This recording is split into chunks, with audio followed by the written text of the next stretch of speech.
Welcome to Stoke-on-Trent, where we have to turn this into this in 9 days. And by we, I mean them, as they do all of the hard work and, well, I just stand there filming them, really. Located on the old Hanley bus station on Lichfield Street, this derelict plot of land has a claim to fame as one of the sets used in the 2016 apocalyptic horror movie The Girl with All the Gifts, starring Glenn Close, Paddy Considine and Gemma Arterton. How do I know this? I was in it! I was an extra in the movie. This empty plot of land otherwise lays dormant throughout the year until the Matthews family bring Winter Wonderland Stoke to the city centre from November until January, bringing festive cheer and some much needed atmosphere to Stoke-on-Trent, an event that sends my head into a spin every single year. As soon as Winter Wonderland Stoke closed in January, work was afoot to bring another event to this plot of land called Funderworld.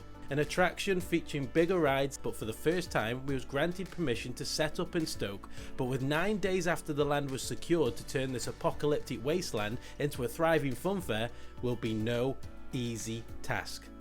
Can we do it? Let the fun begin. There is a lot of work to be done in a very short space of time, which means that when I got to site this morning, Red Devil was already erect. Yeah, I did just say that. Day one saw the arrival of the first few food stalls, the brand new entrance and ticket booth debuting at Stoke for the first time, along with the first few rides on site, including the event's signature ride, Air Max. A ride that takes guests to a height of 157 feet and puts riders through forces of up to 5G. Now it gets bad. Day one also saw work continue on Red Devil throughout the day, which was partially set up before I even arrived, along with getting the waltzers, a classic staple of any travelling funfair, partially set up.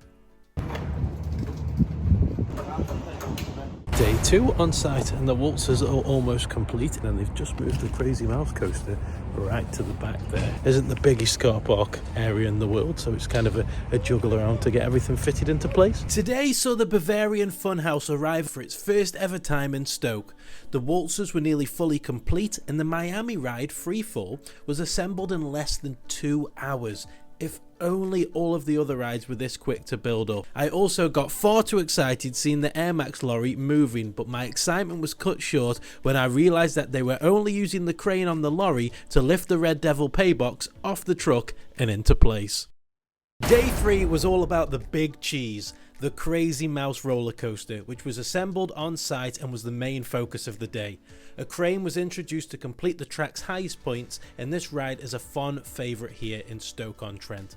The Matthews family once took a trip to Disney World, Florida, where they rode the Crazy Mouse. They loved the coaster that much they decided to buy their own just a few months later. With 6 days to go until the grand opening, red carpet had just started to be laid down at the entrance of the site, as we can see in this drone footage courtesy of Neil. It was all plain sailing until day 4 came around.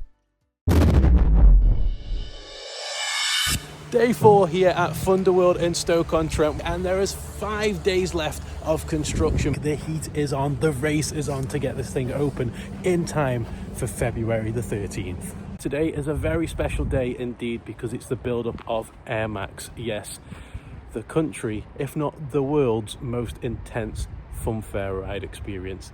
But wait! Walking around the site, I noticed something wasn't right. It was clear that the Red Devil was still incomplete and hadn't been touched since day 1. 2 of the event's main rides were nowhere to be seen on site, and despite confirmation from the team of the fair's signature ride Air Max set to be constructed today, we arrived on site with the ride still on the back of the trailer, as the clock was ticking and time was very quickly running out. But it wasn't all bad news. Look at this! Completed in near enough 24 hours. Absolutely insane turnaround to get this place up and running in 9 days. This thing is massive. Got the Dodgems that wasn't here the other day, all getting set up. Still a bit to go on those. We've got the Greek food stall set up. That was on the back of a truck yesterday, so they got that off the truck. Got the dessert truck all set up and just started to lay down the red carpet. Got the tiny little baby Miami in the corner here, opposite its older sibling. Little pay boxes. Nothing too exciting in there. We've got eye in the sky. Production value's gone up in these videos this year, I tell you. We have our very own drone pilot on site today, Neil Bosson, who's providing all of the aerial photography for not only this video, but the entire Funderworld Stoke build as well. A big shout out to Neil for recording all the footage on site today. Quality footage, and what a quality drone, apart from when the pigeons nearly flew past it and took it out about 5 minutes ago. They love a drone. That's a stunner, that. That's my favourite waltz that comes to Stoke, hands down. It's relentless. Also, the technical part loop fighter Red Devil, which had been standing dormant for a couple of days now, finally had its seats lifted into place and had ride completion. Whew, deep breaths. Not only that, but the kids' favourites Go Gator coaster and Runaway Mine Train coaster both arrived on site, along with a lovely array of food stalls this year, including a burger, fried chicken and loaded fries stand, a Greek food stand, along with a desserts counter. It's got the dessert stand. This place that steals all my money.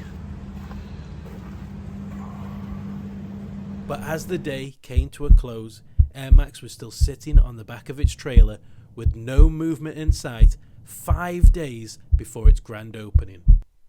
Day 5 at Funderworld, and looking at site, Air Max still hasn't gone up yet. Got the nice little banner that covers up all the graffiti there. Nice little touch, makes the site more inviting. At least it's been taken off the lorry. Got another delivery happened this morning, and just round the corner here we've got the Go Gator that's been set up. There is progress, and the Sizzler has been unfolded. And not only has Go Gator gone up and the Sizzler unfolded, but another little junior roller coaster has also been set up on site since I left last night. It was when I was observing the Sizzler being constructed that something very special happened indeed. Yes, with 4 days to go until the grand opening, the event's signature ride Air Max had movement. Right, construction is now underway for Air Max. The big crane's in place. Cannot wait to see it all coming together. Day 5 and Air Max is going up, baby. It all starts with measuring the site to make sure there is enough room for the ride to fit into and to make sure there is enough clearance room for the ride to operate.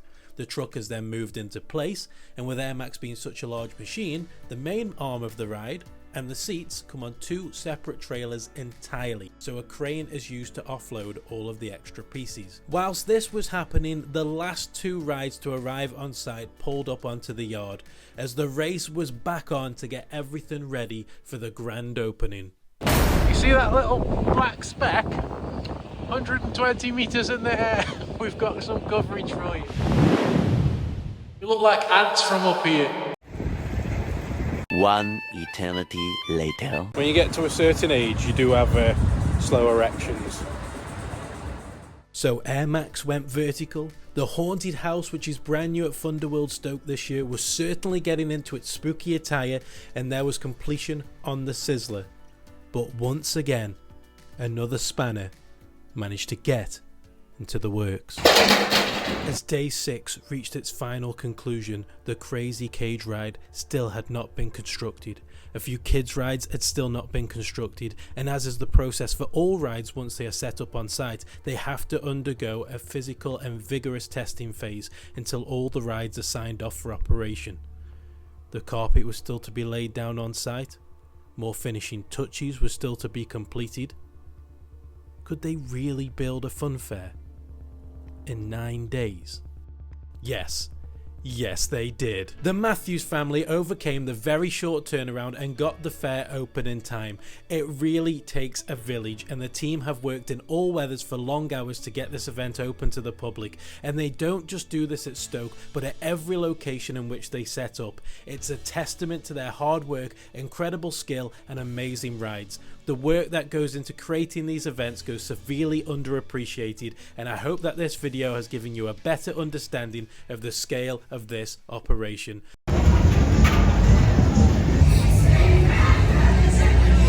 So there we go, Funderworld Stoke is officially open. So what are you waiting for? Get yourselves down to Funderworld Stoke. You're gonna love it, dogs.